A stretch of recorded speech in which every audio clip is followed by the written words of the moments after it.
Nesta primeira unidade de Psicologia, a primeira pergunta que nos é feita é quais são os agentes responsáveis pela transmissão da informação genética? Ou seja, o que é que decide quem eu vou ser a nível biológico? Portanto, aí temos que ver que são os espermatozoides, que são as células sexuais do pai, e os óvulos, a célula sexual da mãe. Quando ambos se juntam, há fecundação e após a fecundação dá-se a criação do ovo ou do zigoto. E esse ovo ou zigoto vai se multiplicar através da mitose e vai ser uma célula, 2 células, 4 células, 8, 6, 32, por aí fora, até ser um humano cada vez mais complexo. E quando chega aos 9 meses, chega para fora e continua a crescer.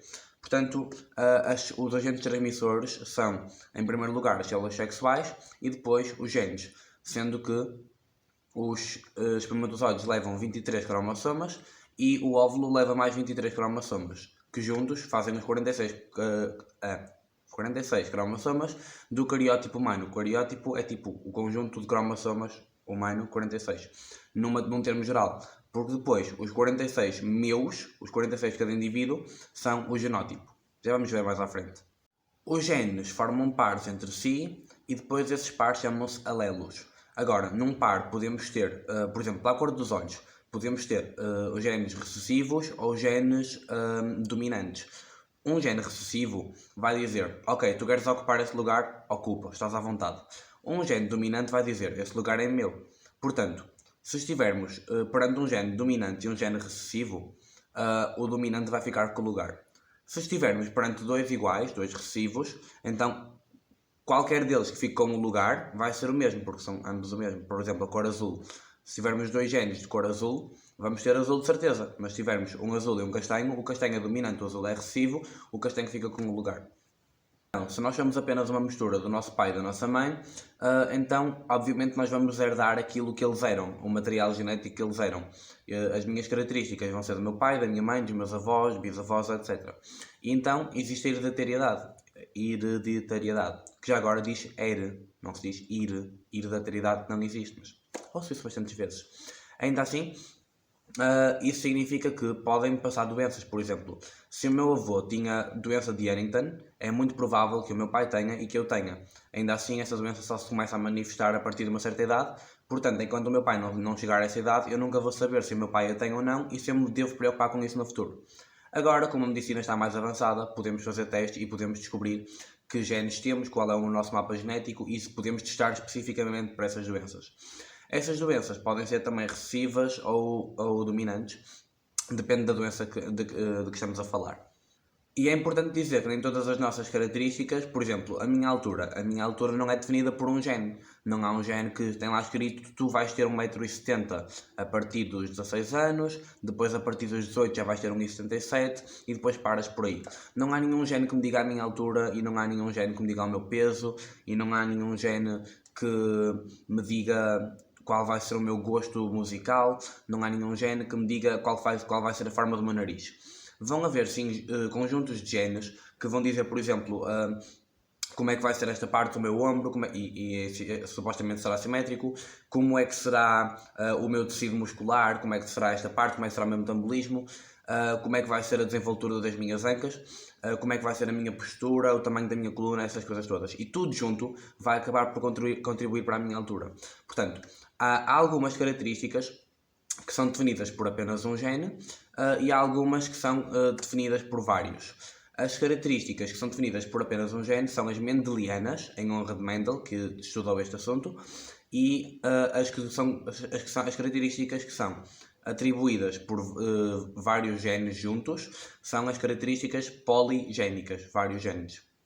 Depois, há alguns termos que também são importantes saber, por exemplo, o genoma humano é o conjunto de todos os genes possíveis que um humano tem e que já foram colecionados, digamos, como se fosse uma caderneta, ao longo da história.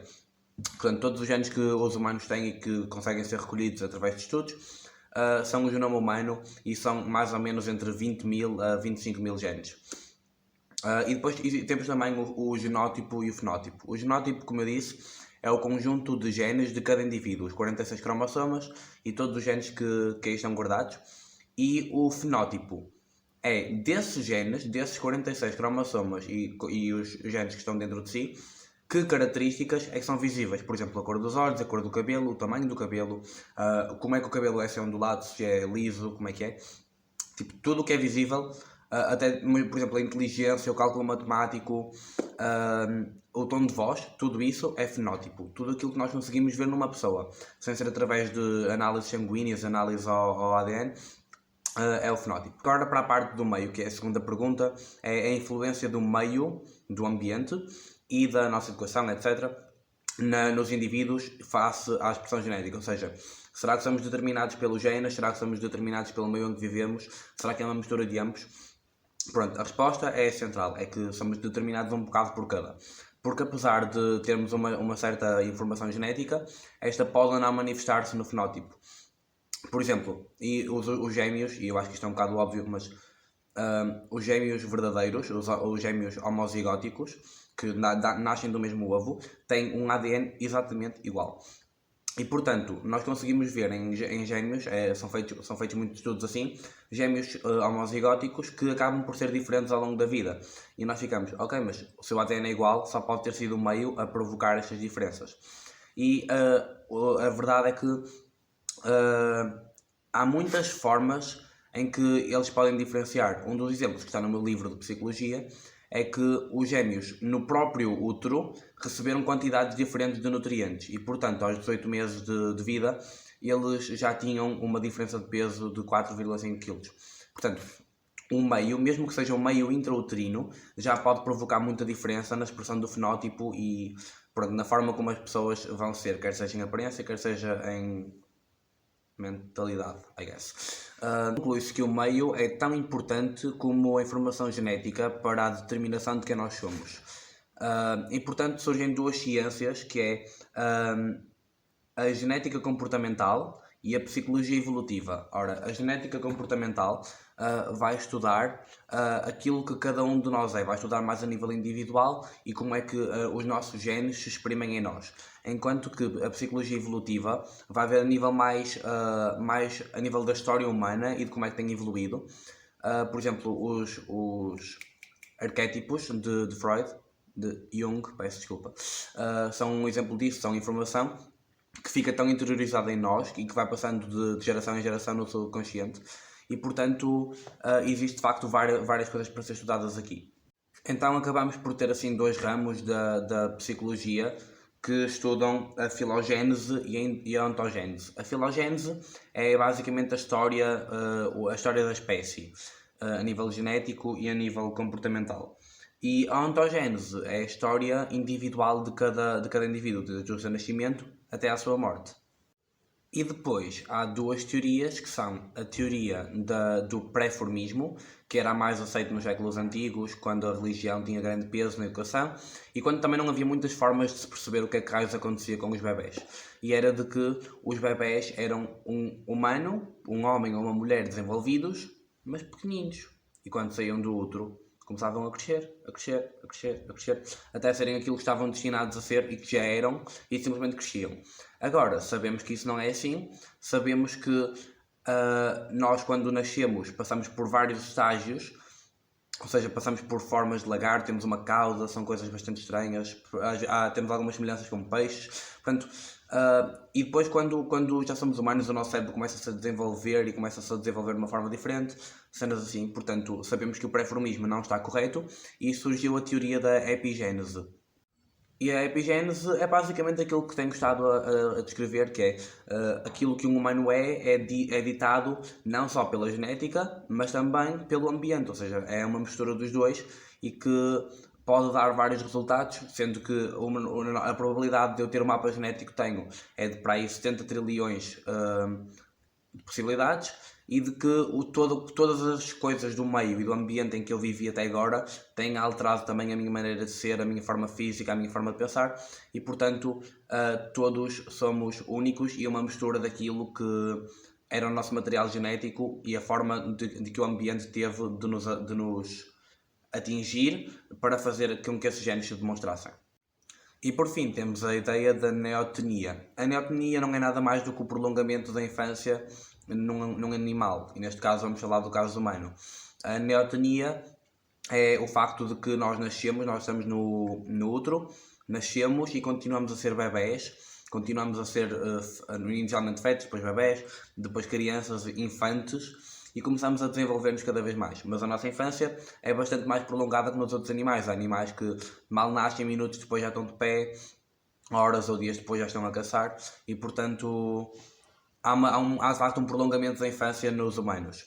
E isso acaba por tocar no terceiro tema, que é o inacabamento biológico. Isto significa que nós não nascemos terminados, nós nascemos e depois ainda temos uma grande sequência de coisas a fazer para estarmos completos. E isto pode ser equacionado, e a minha professora falou assim, a sistemas operativos, que é, basicamente, nós temos um sistema de computador, um programa fechado, que são os outros animais que agem por instinto, que não são racionais, e esses animais já estão programados para fazer certas coisas. Por exemplo, está ali comida, eu vou mover-me até a comida, eu vou comer a comida. Enquanto que nós temos formas muito mais criativas. Por exemplo, se esses animais não virem comida, vão desesperar, vão morrer à fome. Vão andar às voltas, encontram comida e morrem. Enquanto que se formos nós, vamos procurar comida e água de qualquer forma, vamos ver, ok, há uma parede aqui, mas eu consigo dar a volta, etc.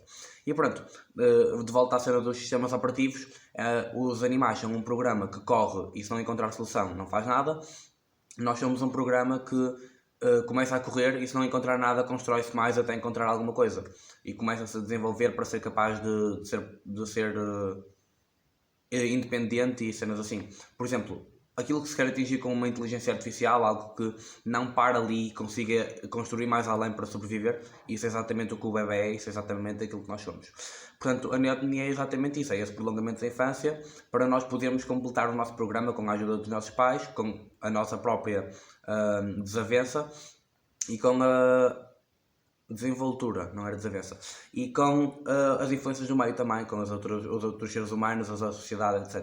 Depois, no meu texto, ainda vai ser alguma parte quanto à forma do cérebro, a como é que o cérebro é constituído, os neurónios, mas eu não vou abordar isso neste vídeo porque este é só para a genética e abordo isso num próximo. Essa parte, se quiserem, podem perguntar dúvidas a mim, a minha turma já sabe que pode tirar as dúvidas, e está no livro, portanto, o próximo vídeo será sobre o funcionamento do cérebro, mas vou fazer logo o assunto todo.